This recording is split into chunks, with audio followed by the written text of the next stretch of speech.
তোমার চারিপাশে সবাই কি তোমার চেয়ে এগিয়ে যাচ্ছে? কেরিয়ার, সাফল্য, টাকা, পয়সা সব কিছুতেই তুমি পিছিয়ে পড়ে আছো। ভাবছো ভাগ্য আমার সাথে বেইমানি করছে। একটু থামো। আজ একটা কথা মাথার ভিতরে ঢুকিয়ে নাও। ঘড়ির কাঁটা কারো সময় ধরে ঘোরে না। আজ হয়তো তোমার জীবনে সফলতা আসতে দেরি হচ্ছে, কিন্তু তোমার পরিশ্রমের প্রত্যেকটা ফোঁটা তোমার সাথে বিশ্বাসঘাতকতা করবে না।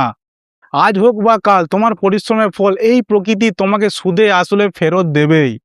নমস্কার বন্ধুরা, ভিডিও টাইটেল থাম্বনেল দেখে নিশ্চয়ই বুঝতে পেরেছেন আজ আমরা কি বিষয় নিয়ে কথা বলবো। তাহলে চিৎকার না করে বাস্তব কথা শুরু করি। আমরা এমন একটা সমাজে বসবাস করি যেখানে 25 বছর বয়সে সফল হতেই হবে।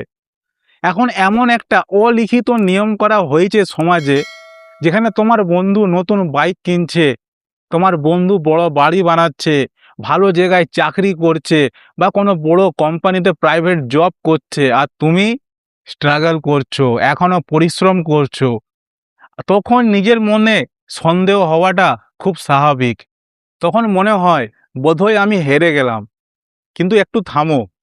একটা বাঁশ গাছের বীজ যখন 5 বছরে মাটির উপরে 1 ইঞ্চি সুদ্ধ ওঠে না, কিন্তু 5 সপ্তাহের মধ্যে সেই বাঁশ গাছের বীজটি 80 ফুটের উপরে লম্বা হয়ে যায়। তাই দেরি হচ্ছে মানে তুমি হেরে গেছো বা শেষ হয়ে যাচ্ছ তেমন কিছু না। তুমি বড় কিছুর জন্য তৈরি হচ্ছ। ভাগ্য তোমার সাথে বেইমানি করতে পারে, মানুষ তোমার সাথে বেইমানি করতে পারে, পরিস্থিতি তোমার বিপক্ষে হতে পারে, কিন্তু একটা জিনিস তোমার সাথে বেইমানি করবে না, সেটা হচ্ছে তোমার পরিশ্রম। যে সময় মানুষ রাতে ঘুমাচ্ছে সেই সময় তুমি পরিশ্রম করছো, কাজ করছো বা পড়াশোনা করছো, সফল হওয়ার জন্য তুমি সব কিছু করছো, কিন্তু নিজের স্কিলটাও শিখছো, নিজের একটা অভিজ্ঞতা হচ্ছে, নিজের একটা সময় ধরে রাখতে পারছো। আর সফল হওয়ার জন্য এই জিনিসটি জীবনে খুব প্রয়োজন।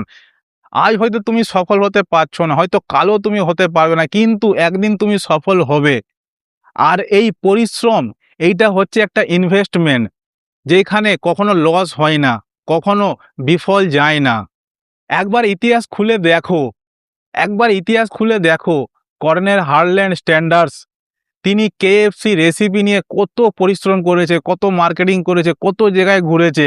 তখন তার বয়স ছিল 62 থেকে 65 বছর। তিনি 1000বারেরও বেশি ফেল করার পর তিনি সফল হয়েছিলেন। জে কে রাউলিং, যিনি হ্যারি পটার লিখেছিলেন, তখন তিনি ডিভোর্সি ছিলেন। তার সংসার চলতো সরকারি ভাতার টাকায়। আজ সেই মানুষগুলো যদি পরিশ্রম না করতো, তাদেরকে পৃথিবী এখনো মনে রাখতো? তাই দেরি হচ্ছে মানে তুমি শেষ না। অলস হয়ে কুড়িয়া হয়ে ঘরে বসে থাকাটা সবচাইতে বড় পাপ। পরিস্থিতি যখন তোমাকে ফল দেওয়া শুরু করবে, তখন তোমার পরিবেশের লোকজন বলবে ওভারনাইট সাকসেস, বা হঠাৎ ভাগ্য খুলে গেল ছেলেটার। কিন্তু তুমি একমাত্র জানবে যে এই এক রাতের সাফল্যের জন্য তুমি কত রাত ভেঙে পড়েছো, কত রাত পরিশ্রম করেছো, কত রাত তুমি না ঘুমিয়ে কাটিয়েছো, কতবার ভেঙে পড়েছো। যখন তোমার বুক ফেটে হয়তো যন্ত্রণা হবে, কাঁদতে ইচ্ছা হবে, যখন তোমার মনে হবে আমি আর কিছু পাচ্ছি না, আমার দ্বারা হবে না, তখন একটা জিনিস মনে রাখবে বা একটা কথা বলবে যে যতই দেরি হোক আমি সঠিক পথে আছি। আমি আমার পরিশ্রমের রক্ত বিন্দু দিয়ে হলো আমি শেষ চেষ্টা করব। চ্যানেলটা সাবস্ক্রাইব করে বেল আইকনটা প্রেস করে সাপোর্ট করবেন জীবনযুদ্ধ চ্যানেলটাকে। একটা কথা সবসময় মনে রাখবে, অন্যের জীবনযাপন দেখে নিজের জীবনে অনুমান লাগাবে না, কারণ লড়াইটা তোমার নিজের সাথে নাকি অন্যের সাথে। তাই অজুহাত দেওয়া বন্ধ করো আর মাঠে নেমে পড়ো। যখনই তুমি সফল হতে যাবে তোমাকে পরিশ্রম করতে হবে, আর কখনো অন্যকে দেখে জাজ করতে যাবে না, কারণ সবার জীবনের নীতি আলাদা, পরিশ্রম আলাদা, তোমারও আলাদা। তাই ভিডিও সবার সাথে শেয়ার করবে। ভালো থাকবে, সুস্থ থাকবে, আবার দেখা হবে পরের ভিডিও টপিকে।